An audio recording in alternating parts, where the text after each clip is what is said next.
Por favor, abran sus Biblias en Habacuc, capítulo 1, versículos del 12 al 17. El día de hoy estaremos estudiando allí, en Habacuc, capítulo 1, versículos del 12 al 17. Lo que lo buscan, recordemos que no solo de pan vivirá el hombre, sino de toda palabra que sale de la boca de Dios. Fue lo que dijo Jesús.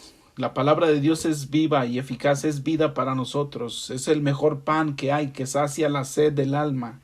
Con eso en mente, leemos Habacuc, capítulo 1, del versículo 12 al 17. ¿No eres tú desde el principio, oh Jehová, Dios mío, santo mío?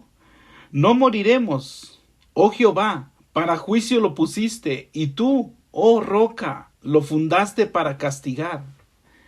Muy limpio eres de ojos para ver el mal, ni puedes ver el agravio.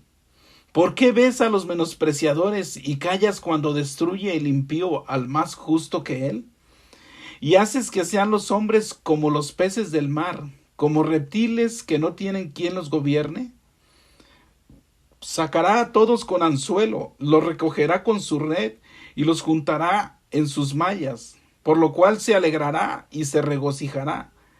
Por esto hará sacrificios a su red y ofrecerá sahumerios a sus mallas, porque con ellas engordó su porción y engrasó su comida. Vaciará por esto su red y no tendrá piedad de aniquilar a las naciones continuamente. Es la lectura de la palabra de Dios. Vamos a orar. Señor, bendito Dios que estás en los cielos en esta hora. Abrimos tu palabra, Señor, con fe, creyendo que tu palabra es el verdadero pan. Señor, alimenta nuestras almas, transforma nuestro corazón, sacia nuestra alma, Señor, que está sedienta de ti. Y tu Espíritu Santo, Señor, toque nuestros corazones para que tu palabra halle cabida en él, sea sembrada en lo más profundo y produzca fruto a 30, 40 o a 100 por uno, Señor. Te lo pedimos en Cristo Jesús y para su gloria. Amén. Amén. Nuestro tema del día de hoy es la confianza y la crisis del pueblo de Dios. ¿Qué hacemos frente a la crisis, frente a los problemas? ¿Cómo enfrentamos los problemas en esta vida? ¿Qué tipo de problemas hay en la vida? Bueno, hay problemas que se nos presentan que podemos enfrentarlos de una manera frontal. Hay problemas que tienen solución, que solamente tenemos que aplicarnos y enfrentar el problema directamente. Por ejemplo, un disgusto o un problema entre un matrimonio. ¿Qué se hace? Bueno, se enfrenta al problema, se platica y se soluciona. Un hijo es desobediente. ¿Qué haces cuando un hijo es desobediente? Pues lo disciplinas, ¿no? Entonces, en su mayor parte, todos estos problemas se pueden enfrentar directamente. Se te descompone el carro, bueno, es un problema, sí, pero lo enfrentas directamente. Pero, ¿qué pasa con una crisis que viene como una nube o una tormenta que no puedes enfrentar directamente? Como el jueves. Aquí en Idaho estábamos y de repente estuvo todo el día, estuvo soleado y bonito, y de repente a las 3 de la tarde o 4 empezó una tormenta. Se vino una tormenta muy fuerte. ¿Y qué hacemos en la tormenta? No la podemos enfrentar frontalmente. Nos tenemos que refugiar. Yo estaba trabajando afuera y ¿qué hice en la tormenta? Bueno, me tuve que meter, me tuve que proteger de la tormenta. No puedo volar hacia arriba, hacia el cielo y detener las nubes. No, simplemente me protejo. Pero ¿podemos revertir estos problemas más fuertes? Pensemos, hermanos, ¿podemos revertir, por ejemplo, un cáncer? ¿Podemos revertir la muerte de algún familiar? ¿Podemos revertir una pandemia o una economía que está cayendo? ¿Se puede revertir? ¿Se puede revertir o hacer algo para cambiarla? No, hay problemas grandes que no podemos enfrentar. Por ejemplo, si vamos a ir a un punto y vamos a atravesar de una montaña a otra, pero a medio camino hay un pantano con arenas y movedizas y hay cocodrilos allí. No vamos a pasar por en medio, sino que vamos a rodear por la tierra segura, por las piedras. Vamos a tomar el camino largo y firme para evitar el problema. Eso es lo que está en juego en este pasaje. Habacuc se enfrenta a la crisis de su carrera profética. Ese ejército babilonio es un enemigo invencible que viene en contra del pueblo de Dios. ¿Y quién puede detener a ese enemigo si Dios mismo fue el que lo mandó? Dice Isaías 43:13, aún antes que hubiera día, yo era, y no hay quien de mi mano libre. Lo que yo hago, ¿quién lo estorbará? El ejército babilonio viene como un huracán. Y ese huracán Dios es el que lo está soplando, el que lo está mandando. ¿Cómo no retrocederá Habacuc con horror? ¿Cómo enfrentamos una tormenta ineludible cuando se levanta en nuestro camino? Así es como nos ayuda Habacuc esta tarde. ¿Cómo enfrentar el problema?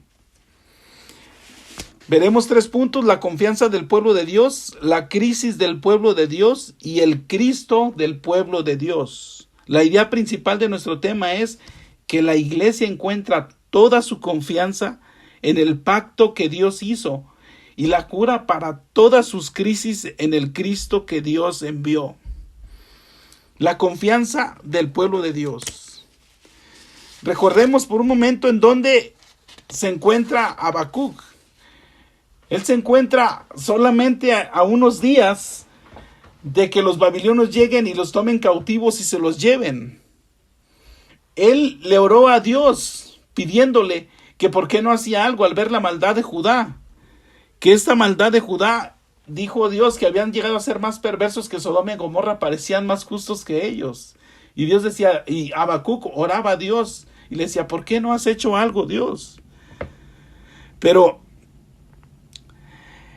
¿por qué estaba Habacuc en estos problemas? Porque Dios había prometido que de la descendencia de Judá iba a traer Dios a un Mesías, a un libertador, y que nunca iba a faltar uno en el trono de David. Entonces, si los babilonios venían y tomaban a Judá cautiva, ese trono, ¿cómo iba ese trono a estar el descendiente que los iba a liberar? Por eso hay muchas razones. Habacuc estaba perplejo, estaba sorprendido cómo Dios iba a traer esta destrucción hacia su propio pueblo, si era su pueblo del pacto, si era el pueblo, el especial tesoro de Dios. ¿Cómo es que Dios iba a traer a esta nación malvada para castigarlos? Así es como los problemas entran a nuestra vida. A veces no es cierto que alguien tiene un dolor y va al doctor y dice, es que tengo un dolor, y va un doctor, bueno, hay que solucionarlo. Es más o menos lo que le pasó a Habacuc.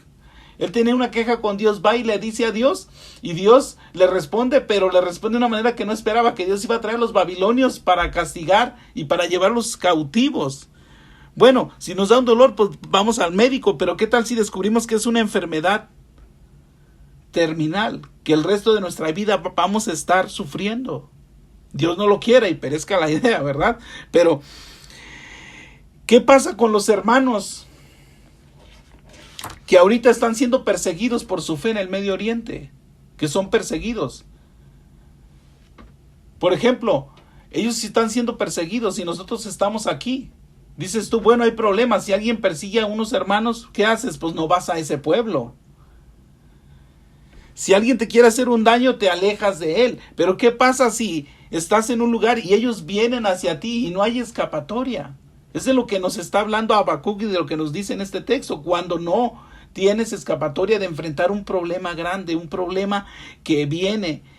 Y más que si Dios lo manda y Dios lo establece y Dios lo decreta, que venga esa prueba para ti, ¿qué vamos a hacer? ¿Cómo vamos a enfrentar esas pruebas? ¿A cuántas pruebas nos enfrentamos en nuestra vida? ¿Cuántas pruebas no vienen a nosotros? Dificultades. Dice, el hombre nacido de mujeres, hastiado, corto de días y hastiado de sinsabores, hastiados de problemas. Llega la muerte de un familiar, llega una enfermedad. Entonces hay 2 tipos de problemas a los que nos enfrentamos en esta vida. Los problemas comunes que duelen, pero pueden resolverse y enfrentarse de frente. Pero también hay problemas, hay crisis que son invencibles, que Dios mismo no eliminará, porque Él está detrás de eso. ¿Qué haces? ¿Cómo enfrentamos esa crisis? Es allí donde Habacuc nos lleva en nuestro texto el día de hoy. Consideremos el método de Habacuc para enfrentar esta crisis después de lo que Dios le dijo, después de la respuesta que Dios le dio, que iba Dios a mandar a los babilonios para que castigara a su pueblo. ¿Cómo enfrentó la crisis? Bueno, se quedó quieto y esperó a su Dios.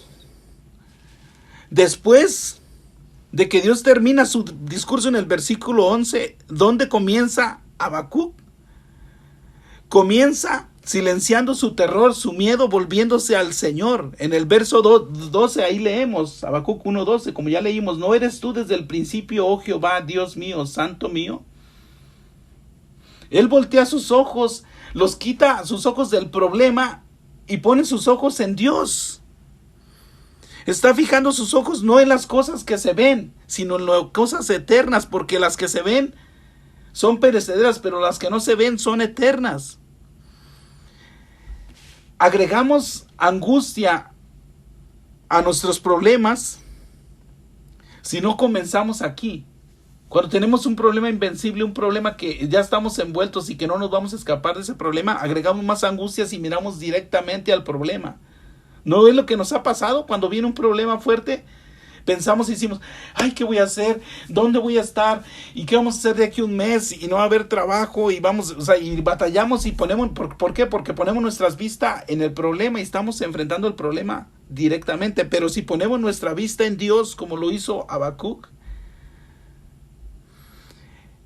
¿por qué buscamos en otro lado? Esa es la primera regla. ¿Por qué buscamos la ayuda en otro lado? Sino mejor estar quietos y esperar en Dios, confiar en Dios. Otro consejo, Habacuc adopta el enfoque indirecto. ¿Qué es esto? Que no enfrenta el problema directamente, sino que pone sus ojos en Dios. ¿Dónde comenzó? No comenzó en la crisis, comenzó más atrás. Tomó un enfoque indirecto. Por ejemplo, un ejemplo muy conocido.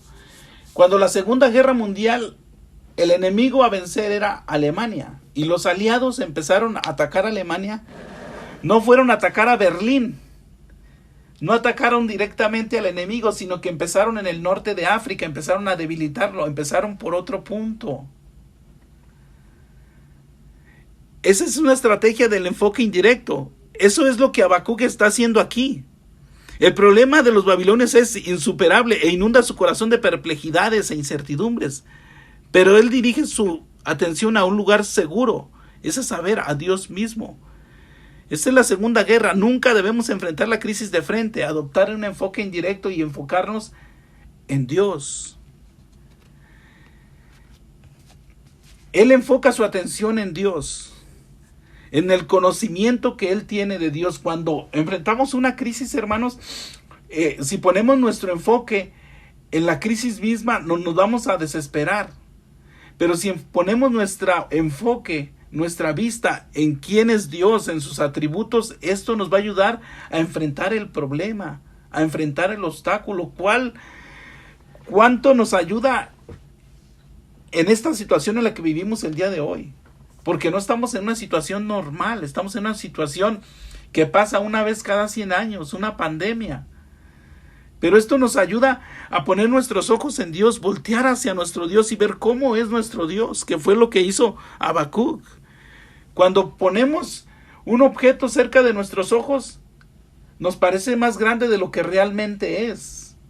Cuando ponemos algo cerca a nuestra vista, ese objeto parece más grande de lo que realmente es. Bueno, Habacuc nos está invitando a poner nuestros ojos en algo más grande. Eso más grande es Dios. Entonces él pasa de la crisis después de la respuesta que Dios le dio, que le dijo que iban a venir los babilonios para destruir al pueblo de Israel y llevarlos cautivos. Pasa de la crisis, automáticamente él pasa a la confianza. ¿En dónde estaba su confianza? En su Dios.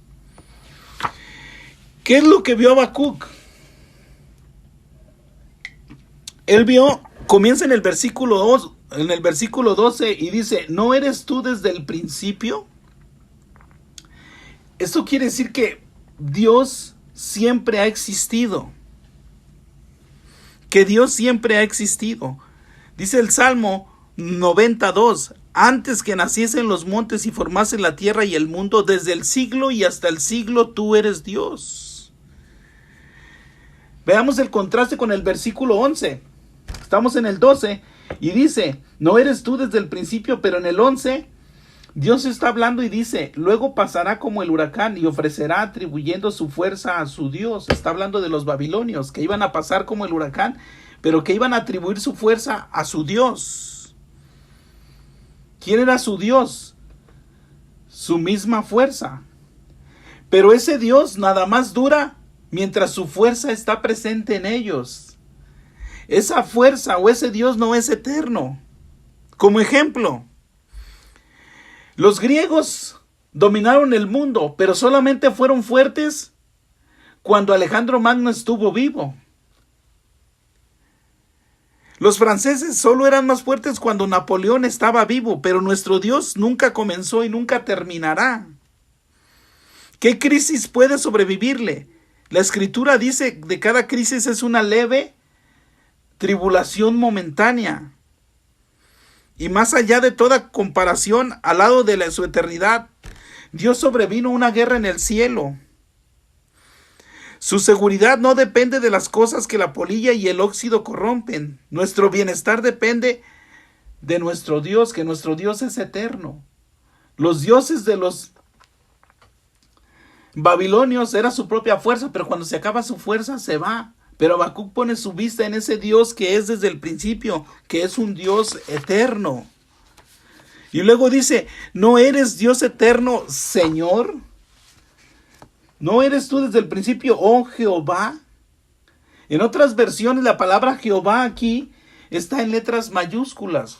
Regularmente la palabra Jehová la traducían de la palabra Adonai, que es el Señor.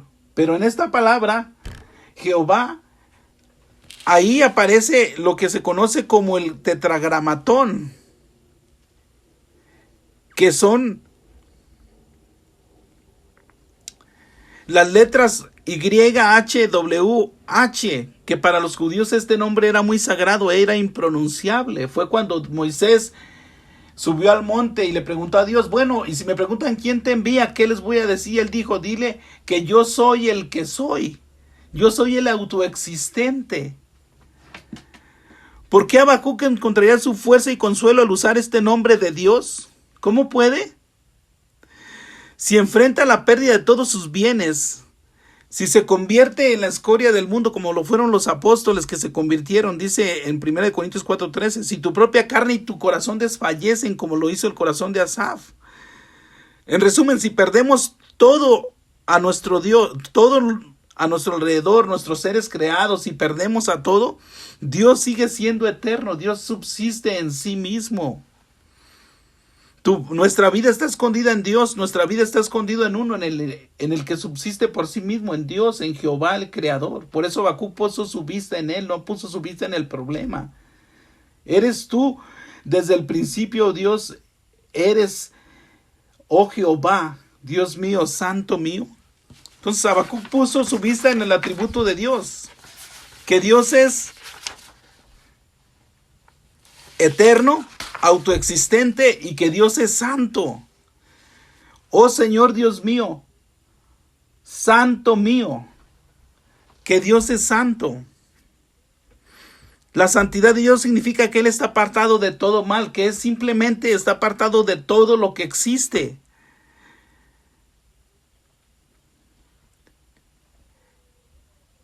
La santidad de Dios significa que Él es puro y absolutamente contrario a todo mal. Primera de Juan 5:1, Dios es luz y en Él no hay oscuridad en absoluto. ¿Puede un Dios tan santo hacer algo injusto? Una pregunta, ¿puede un Dios tan santo hacer algo injusto? Su santidad es la joya más ilustre de su corona, es el único atributo que en todo el cielo adora y bendice a Dios. Dice en Isaías, que dicen en la adoración en Isaías 6:3, santo, santo, santo Señor, el Señor de los ejércitos es todopoderoso. Toda la tierra está llena de tu gloria, pero dicen santo, santo, santo. Es interesante que no dicen, otro atributo de Dios como poder, poder, poder. O no dicen sabiduría, sabiduría, sabiduría. No. Alaban la santidad de Dios, porque la santidad es lo radiante, es lo excelente de Dios, es su pureza, es su esencia, de Él es santo. Si Dios no fuera santo, ¿cuál sería su sabiduría, sino solamente una inteligencia mundana? ¿Cuál sería su gracia, sino libertinaje y libertad para pecar?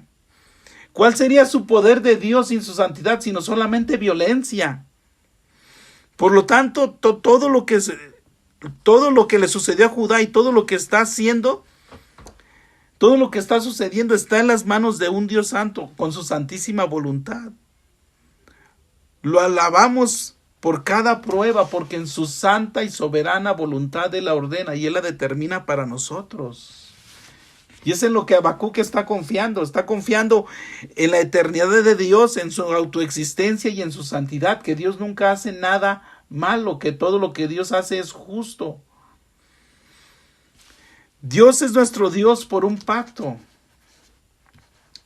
Dice ahí en el versículo 12, oh Jehová, Dios mío, santo mío. La palabra mío está hablando de una propiedad que le pertenece a alguien, o que el pueblo le pertenece a su Dios.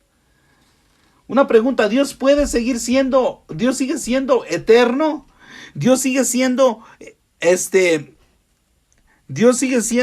eterno, Dios sigue siendo autoexistente, Dios sigue siendo santo para los impíos. Sí, Él sigue siéndolo para los impíos. Aunque los impíos no crean en Él, Él sigue siendo santo, sigue siendo autoexistente, Él sigue siendo un Dios que creó todas las cosas, pero para ellos no es su Dios. Pero para el pueblo de Dios, para nosotros sí, Él es nuestro Dios. ¿Por qué? Porque Dios hizo un pacto con su pueblo. Un pacto. Estamos bajo el nuevo pacto con la sangre de Cristo. Ese pacto Dios se ha comprometido. Dice que Dios juró por sí mismo en Hebreos 6:17, por lo cual, queriendo Dios mostrar más abundantemente a los herederos de la promesa la inmutabilidad de su consejo, interpuso juramento. Dios interpuso un juramento para su pueblo de que no se iba a volver de hacernos bien, de cuidarnos. Este no es un pacto como el que uno hace con el banco, que haces un contrato o un pacto y cuando quieres tú vas y lo rompes. Este ni siquiera es un pacto como el que hace con el matrimonio, ¿verdad? En el matrimonio haces un pacto, un compromiso, pero ¿cómo se rompe? Bueno, por el pecado, por la maldad se rompe este pacto, pero el pacto de Dios no se rompe. Dice, no violaré mi pacto ni alteraré la palabra que fue dicha por mis labios. De una vez y por todas he jurado en mi santidad, no mentiré. Salmo 89:31. No hay nada más profundo que este consuelo cuando nos enfrentamos a una crisis, que Dios es nuestro Dios por un pacto indestructible. Habacuc puso su confianza en los atributos de Dios. No puso su confianza, lo que estamos viendo es que no puso su confianza solamente en su problema y no lo enfrentó de frente, sino puso su confianza en el Dios, en Dios que era eterno, autoexistente, que era santo y que era su propio Dios. Por eso dijo, no moriremos, continúa ahí en el verso 13. Él no tiene su vista aquí, aunque todos vamos a morir alguna vez, pero Él sabe. Él está diciendo que el pueblo del pacto de Dios no será completamente destruido o vencido. No enfrentaremos la segunda muerte de estar separados de Dios. Esa es una declaración de victoria en medio de noticias devastadoras. ¿Qué ha cambiado en las circunstancias de este profeta? Acuérdense, el libro de Habacuc es una conversación entre Habacuc y Dios. Habacuc habla, Dios responde. Habacuc responde, Dios responde. O sea, ¿qué ha cambiado? Del versículo 11 al versículo 12, ¿qué ha cambiado? Nada. Los babilonios van a continuar, van a llegar a destruir la ciudad de Habacuc, van a llevarse los cautivos, no ha cambiado nada. Pero es una declaración de confianza. ¿Por qué entonces tiene confianza? Porque quitó sus ojos de su problema inmediato y los fijó en el Señor del pacto. Esto nos ayuda a pensar en nosotros que podemos confiar, hermanos, en el momento de la prueba. Podemos confiar en la prueba si recordamos quién es al Dios al que servimos. Así es como Daniel enfrentó a los leones en el foso. Así es como Sadrach, Mesach y Abednego enfrentaron el horno de fuego. ¿Por qué? Porque conocían a su Dios, sabían del poder de su Dios. Así es como los mártires de la iglesia cristiana morían tragados por los leones, por las fieras en el circo romano. ¿Por qué? Porque pusieron su vista en el Señor. Dice, el Señor está a mi lado, no temeré lo que me pueda hacer el hombre. Salmo 118, 6. Pero su confianza crece aún más. Al final del verso 12 dice, oh Jehová, para juicio lo pusiste. ¿A quién puso Dios para juicio? A los babilonios. Y tú, oh roca, lo fundaste para castigar. Su confianza crece en que Dios está corrigiendo a su pueblo. Está Dios aplicando un castigo a su pueblo. Y dice que Dios es el que lo está determinando. Dios dice, ¿quién dio la boca al hombre? ¿O quién hizo al mudo y al sordo, al que ve y al ciego? Dios establece a ciertas personas. Significa que las designó o las designó para un fin en particular. Para juicio y reproche. Habacuc entiende que Dios está detrás de todo. Él esencialmente está repitiendo lo que Dios dijo en los versículos 5 y 6. Pero ahora ve un propósito detrás de eso. Dios está trayendo a los babilonios a Judá como juicio y una reprensión. Ahora este juicio no es para los falsos israelitas. Acordémonos que Pablo dijo que no todos los que descienden de Israel son israelitas. Dice en Romanos 9:6, Dios va a pronunciar un terrible juicio, una terrible sentencia sobre los falsos profetas y la malvada monarquía de Judá, pero esta reprensión o corrección es para su pueblo del pacto.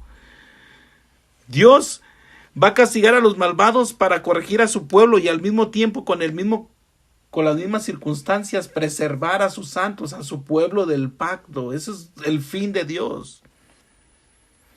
¿Por qué Dios corrige a su pueblo? Hemos pensado en eso. ¿Por qué Dios manda una corrección? La confianza de Habacuc descansa en el hecho que Dios está reprobando, corrigiendo a su pueblo de su pacto. Porque esto es una fuente de confianza para Habacuc.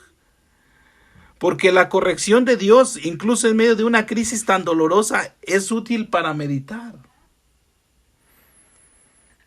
Porque esto significa que Dios nos ama. ¿Cómo? ¿Dios nos ama cuando nos corrige, cuando nos disciplina? Sí. Dice el autor de Hebreos en el capítulo 12, versículos 5 y 6. Dice, y habéis ya olvidado la exhortación que como a hijos se os dirige diciendo, hijo mío, es el Señor hablando, no menosprecies la disciplina del Señor ni desmayes cuando eres reprendido por Él, porque el Señor al que ama disciplina y azota a todo el que recibe por hijo. Y habéis ya olvidado la exhortación que como a hijos se os dirige diciendo, hijo mío, no menosprecies la disciplina del Señor, ni desmayes cuando eres reprendido por Él, porque el Señor al que ama disciplina y azota a todo el que recibe por hijo. Muchas veces cuando enfrentamos una crisis, un problema, lo último que pensamos, la verdad, es que Dios nos ama o que Dios les está haciendo porque nos ama. Pero Hebreos 12, 5 al 6 quiere convertir ese pensamiento en nosotros. Que las pruebas que el cristiano pasa es una prueba del amor de Dios. Si Dios no nos disciplina, dice el texto, seríamos hijos bastardos, hijos ilegítimos. Dios nos está tratando como a sus hijos cuando enfrentamos estas cosas. Eso es lo que Habacuc está diciendo. Esa es su fuente de confianza, que Dios está trayendo un castigo y una reprensión por amor. No encontramos nuestra confianza al observar nuestras circunstancias. Encontramos nuestra confianza al considerar quién es Dios y el pacto que hizo con nosotros. Es lo que recordó Habacuc.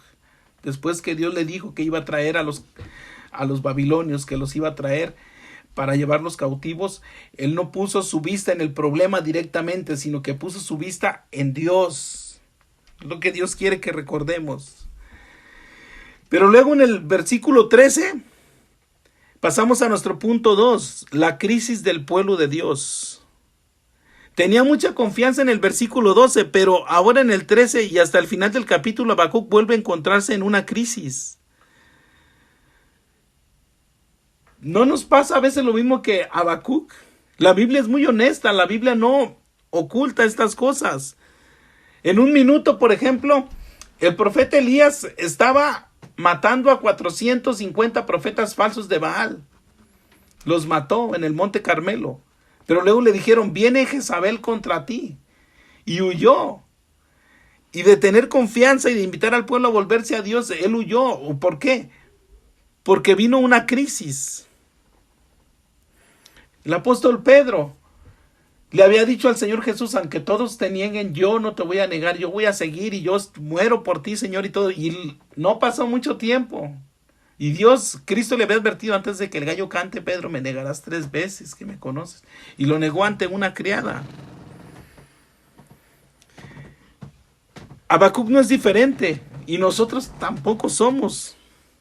Nuestra confianza en Dios puede evaporarse rápidamente en la crisis, no porque Dios no sea confiable, pero porque tú y yo somos inestables, tan propensos a ser arrastrados por el viento de cualquier circunstancia aterradora. Esa es la verdad. No se trata de condenar a nadie y de decir, no, los cristianos siempre estamos en victoria, siempre venciendo y siempre vamos adelante. No, la verdad es que sí, entramos en crisis y entramos en desesperación. No es para condenarnos. Pero aquí Habacuc tiene 2 preguntas principales en su crisis. Y la primera pregunta está en el versículo 13 y la segunda en el 17. Así que vamos a ver la pregunta que tiene en el versículo 13. Él comienza y dice, él sigue con su misma oración, acuérdense, él está orando a Dios y dice en el versículo 13, dice, muy limpio eres de ojos para ver el mal, ni puedes ver el agravio. Él está viendo la santidad de Dios. ¿Por qué ves a los menospreciadores y callas cuando destruye el impío al más justo que él? Nuevamente él está reflexionando en la santidad de Dios, la pureza de ojos de Dios, lo santo que es él. Ahora, él claramente está haciendo una forma de hablar al describir a Dios como teniendo ojos y no siendo capaz de mirar el mal. No quiere decir que Dios literalmente no pueda ver el mal, porque los ojos de Dios están sobre toda la tierra. Él sostiene todas las cosas con la palabra de su poder. Lo que Habacuc quiere decir aquí es que Dios no puede mirar estas cosas con un deleite. Dios no puede ver el mal y deleitarse. Y él le pregunta a Habacuc a Dios, ¿por qué ves a los menospreciadores y callas cuando destruye el impío al más justo que él?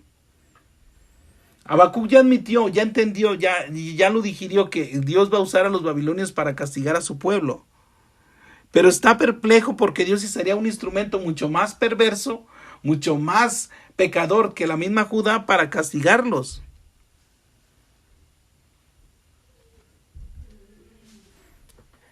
Es una imagen absolutamente aterradora la que tiene Habacuc, y él está siendo devorado por Babilonia, el imperio más malvado del mundo antiguo. Así que aquí está la primera pregunta de Habacuc: ¿cómo puedes, el Dios 3 veces santo, permitir que suceda esto? ¿No odias el pecado? ¿No es inconsistente usar a los malvados para castigar a los justos? ¿No es algo que no podemos concebir o entender hasta nosotros mismos? ¿Cómo Dios va a usar a los malvados para castigar al justo? Hasta hay un dicho, ¿verdad? ¿Por qué van a pagar justos por pecadores? Después de eso, Habacuc empieza a describir los abusos que hacen estos babilonios. Y lo hace utilizando las imágenes de peces y un pescador tiránico que abusa de ellos. Y vamos a seguir leyendo.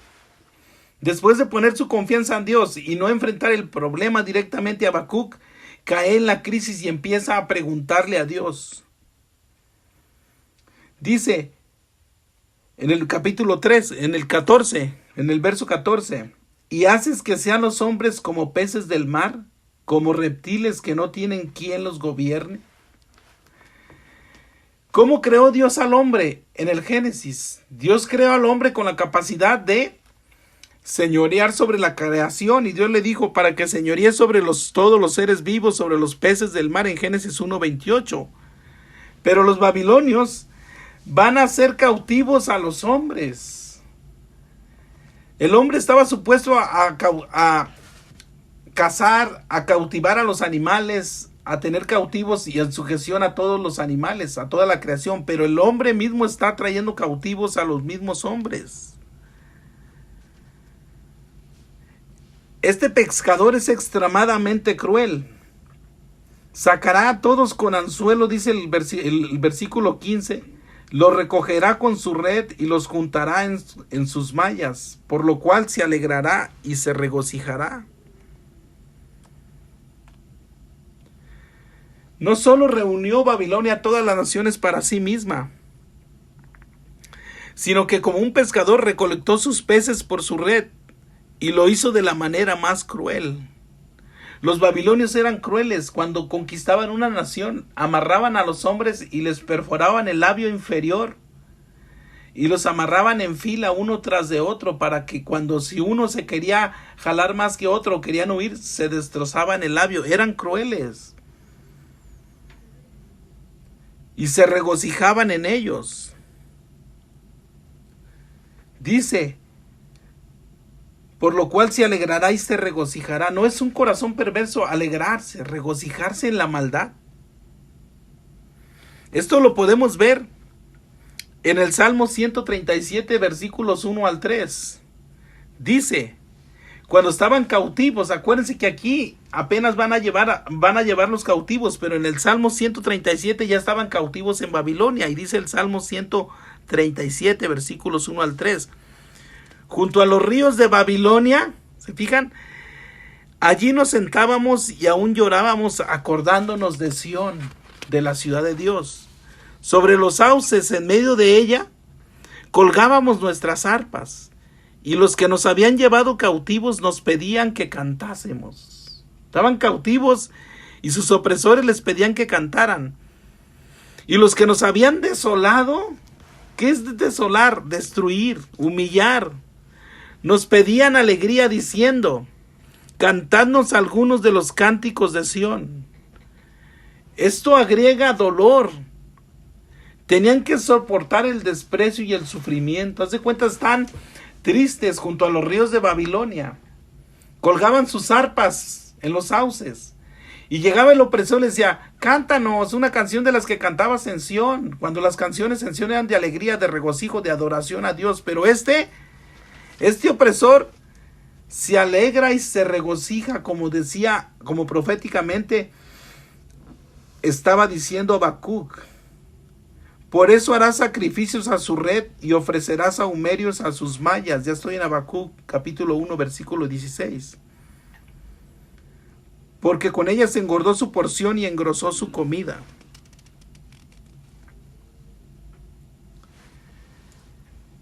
Ofrecer sacrificios a su red y sahumerios quiere decir adoración a sus mallas. ¿Te imaginas? Está como en un lenguaje poético, ¿verdad? Pero ¿te imaginas un pescador que saca todos sus peces, después de sacar sus peces, vaciar su red, agarra la red, la cuelga y se le empieza a hincar y le empieza a adorar y le empieza a dar toda la gloria a la red? Eso es lo que estos hacían. Eso es lo que ellos hacían.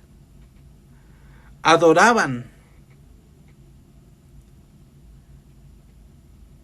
Adoraban a su propia red. El que se jacta de algo y se alegra por ello, pero no agradece al Dios verdadero, se convierte en un ídolo. Se da la gloria y no se regocija en Dios, sino en su propia fuerza y trabajo. ¿Cómo puede Dios soportar esto? Los babilonios están claramente adorando y sirviendo a la criatura antes que al Creador, como dice Romanos 1:25. Vemos cómo eran crueles. Estamos viendo la crisis de Habacuc y cómo pone de ejemplo a los pescadores y pone estos ejemplos de estos babilonios, cómo eran, cómo trataban a la gente como peces, cómo perforaban sus labios para poderlos jalar y traerlos cautivos, y cómo adoraban a su propia fuerza, a su propia red. Vaciará, dice el versículo 17, vaciará por eso su red y no tendrá piedad de aniquilar naciones continuamente. Básicamente está diciendo, no se va a cansar de conquistar, llegar, vaciar su red y luego ir y volverlo a hacer. Volver a conquistar, volver a traer la gente cautiva. Eso es lo que hacían en el mundo antiguo, eso es lo que hacía Alejandro Magno, eso es lo que hizo el Imperio Romano, conquistar a las naciones, llevarlos cautivos, dominarlos, subyugarlos. Esa es la crisis de Habacuc. Esa es la crisis por la cual él está pasando. Estamos en nuestro punto 2, la crisis del pueblo de Dios. Ese es el punto número 2. La crisis por la que enfrentó Habacuc. Pero recordemos, la idea principal es que la iglesia encuentra toda su confianza en el pacto que Dios hizo, y la cura para todas sus crisis está en el Cristo que Él envió. Ese es nuestro punto número 2. La crisis que enfrentó Habacuc al ver a los malvados, al ver a los impíos. Pasamos al punto número 3 y último. El Cristo del pueblo de Dios. La pregunta que hace Habacuc en el versículo 13 realmente es una pregunta bastante interesante. ¿Cuál fue la pregunta que hizo en el versículo 13? ¿Por qué ves a los menospreciadores y callas cuando destruye el impío al más justo que él? Y es lo que estamos tratando de entender, es lo que Habacuc estaba preguntándole a Dios en su crisis. ¿Por qué? ¿Por qué el impío, los menospreciadores, destruyen al impío y al más justo que él? En este punto 3 del Cristo del pueblo de Dios, vamos a ver dos historias. La primera historia está en Jueces 11, donde nos dice la historia de Jefté, uno de los jueces de Israel, que hizo un voto al Señor cuando fue a pelear contra los amonitas. Él hizo un voto al Señor que si Dios le daba la victoria, cualquiera que saliere de su casa a recibirlo, a su encuentro, cuando él llegara a su casa, se lo sacrificaría como una ofrenda quemada al Señor. Y Dios le dio la victoria. Y él llegó a su casa, y la primera persona que salió a recibirlo fue su hija. Salió con panderos, porque así se acostumbraba. Cuando regresaban de la guerra con victoria había un desfile. Y llegó y su hija salió con un pandero. Y con bailes, celebrando esa victoria. Y era una hija única, no tenía más hijas. La escritura señala que con el corazón roto, Jefté le contó el voto que había hecho al Señor. ¿Cómo respondió ella? Dice, Padre mío, has abierto tu boca al Señor, hazme lo que salió de tu boca, en el versículo 36 de Jueces 11. Esta es una de las historias más inquietantes, porque no queda exactamente claro qué sucedió, si la sacrificó, la quemó, o se la mató, si la mató en holocausto, o si sacrificó su virginidad y nunca se casó y se ofreció al Señor y se consagró al Señor. Pero el punto es que la muchacha le dijo a su papá que haga como ella había querido. Esta muchacha fue devorada por el voto aparentemente imprudente y tonto de su papá. Pero la pregunta es, ¿por qué Dios permanecería en silencio? ¿Y por qué Dios permitió esto? ¿Por qué está pagando un justo por el otro más malvado que él? Esa es la primera historia. Ahorita vamos a concluir. ¿Cuál es la segunda historia? En el libro de Josué encontramos el relato de los israelitas sometiendo a todos sus enemigos en la tierra prometida. Cuando llegaron a la tierra prometida, Dios les dio una orden a los israelitas que sacaran a todos los pueblos, los tenían que exterminar, a todos los pueblos.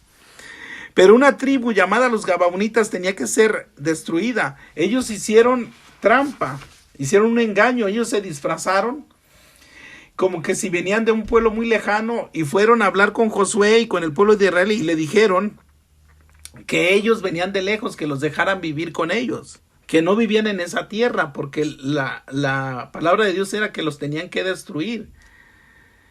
Pero después que fueron ellos con engaños, les hicieron una promesa y esta promesa era que no los iban a matar. Una vez que fueron descubiertos como fraude, ya era demasiado tarde. Israel estaba obligado a protegerlos por pacto. Pero ahora, después de varios años, el rey Saúl, en su maldad, rompió este pacto y mató a alguno de los Gabaonitas. Y Dios envió una hambruna en la tierra. Y el rey David ya reinaba y preguntó por qué había venido esta hambruna. Bueno, porque habían roto este pacto con los Gabaonitas y los habían matado.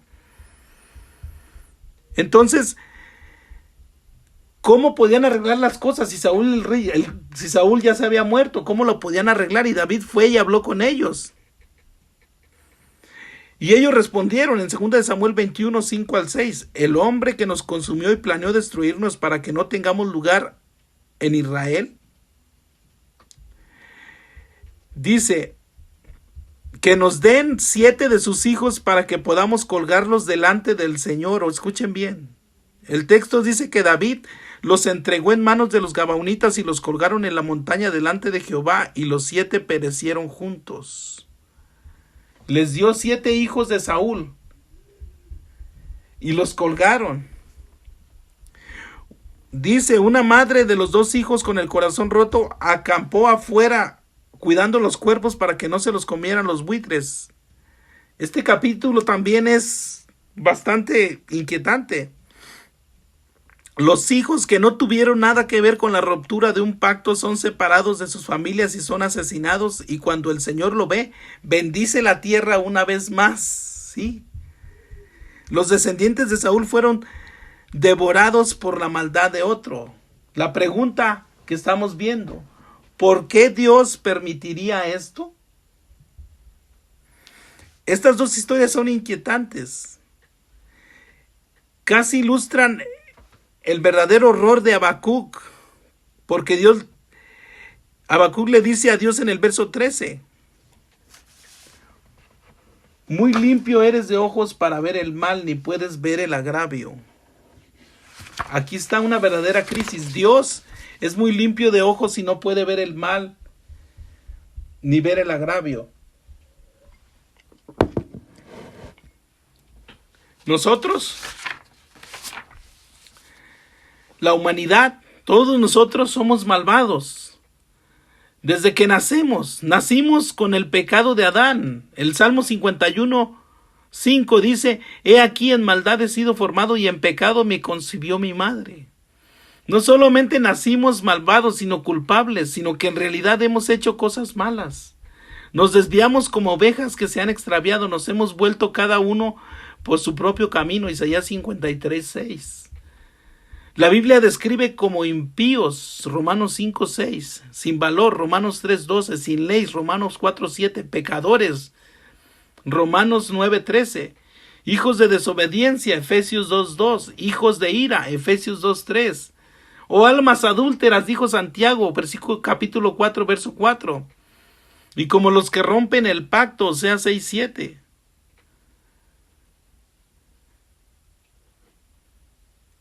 Un predicador dijo que la suciedad nunca se rebeló contra Dios, que el hombre en su perversidad se rebeló contra Dios, pero la maldad en sí misma está en el corazón del hombre. Ahora una pregunta, ¿qué es lo que merece el pecado? El pecado merece un castigo, merece una pena. Es lo que todos nosotros merecíamos por nuestro pecado, una pena, un castigo. Y si hubiera otra manera ¿Qué pasaría si hubiera otro niño, no como una hija de Jefté, sino que salga de su propia casa para salvarnos, un hijo que salga de su propia casa para salvarnos? ¿Qué pasaría si este padre, en lugar de castigarnos como quebrantadores del pacto, como lo fue Saúl, castigara a su inocente hijo? Fue exactamente lo que pasó. Dios envió a su propio hijo, el cual pagó el precio de nuestro pecado. Habacuc está abriendo el telón para que podamos ver las noticias verdaderamente inquietantes pero maravillosas del Evangelio. En el verso 13 dice: ¿por qué miras distraídamente a los traidores y te quedas callado cuando el malvado traga al más justo que él? Es buena pregunta. ¿Por qué Dios no te ha castigado por nuestro pecado? Porque cuando el hombre, Cristo Jesús, vino al mundo, fue devorado, fue azotado, fue castigado. Él es el hombre justo de Habacuc 1:13. Cristo Jesús, nuestro Salvador, que tomó nuestro lugar. Cuando leímos las historias de Jefté y de los hijos de Saúl, no es como que uno se pone a pensar, bueno, ¿por qué Dios permitió esto? ¿Por qué Dios permitió que la hija de Jefté fuera sacrificada? ¿Por qué tuvo que pagar? Ella no tenía nada que ver con el pacto de su papá. Porque ella pagó, ella era inocente. ¿Por qué los hijos de Saúl, que no tuvieron nada que ver con la maldad de su papá, por qué ellos tuvieron que pagar? Pero la realidad es que estas historias se quedan cortas en comparación a la salvación que Dios orquestó y a la salvación que Dios nos dio en Cristo Jesús. Dice en 1 de Pedro 3:18, porque también Cristo padeció una sola vez por los pecados, el justo por los injustos, para llevarnos a Dios. La pregunta: ¿quiénes eran los injustos? ¿Quiénes son los injustos? ¿Quiénes eran los injustos aquí en este texto de Pedro? Nosotros, yo. Pero Cristo padeció para llevarnos a Dios. Por eso Cristo es el único camino al Padre. Cristo es el único camino al Padre. Esta es la doctrina que se conoce como la sustitución penal. Penal significa castigo, pena. Sustitución significa que una persona se coloca en lugar de otra. La sustitución penal significa que Cristo sufrió la pena por los pecados en lugar de los pecadores. Ese es el cristianismo. Los ojos de Dios son demasiado puros para ver el mal. Tu maldad y mi maldad deben ser castigada. Es por eso que Dios permaneció en silencio cuando el malvado se devoró a su Hijo Jesucristo, para que nuestra deuda de pecado pueda ser pagada. Nuestro principal problema en este mundo no es que los malvados se traguen al justo, sino que esa fue nuestra única esperanza en la cruz del Calvario con la muerte de Cristo. Ese es el Cristo del pueblo de Dios, el Cristo que tomó nuestro lugar, el Cristo que murió por nosotros. Dice Habacuc 1:13, muy limpio eres de ojos para ver el mal, ni puedes ver el agravio. Sí, Dios no puede ver el agravio ni puede ver el mal. ¿Por qué ves a los menospreciadores y callas cuando destruye el impío al más justo que él? ¿Por qué Dios cayó cuando cayó?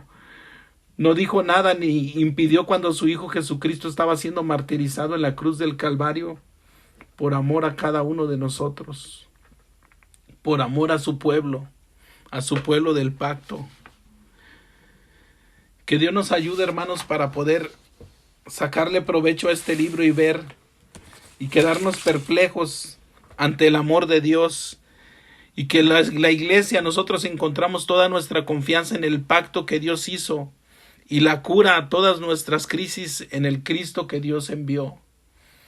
Ya vimos que la confianza que tenemos en medio de la crisis está en nuestro Dios. Poner nuestros ojos no en el problema directamente, sino poner nuestros ojos en nuestro Dios, en quién es nuestro Dios, que es inmutable, que es eterno, que es autoexistente, que es soberano, que Dios determina todas las cosas para su pueblo.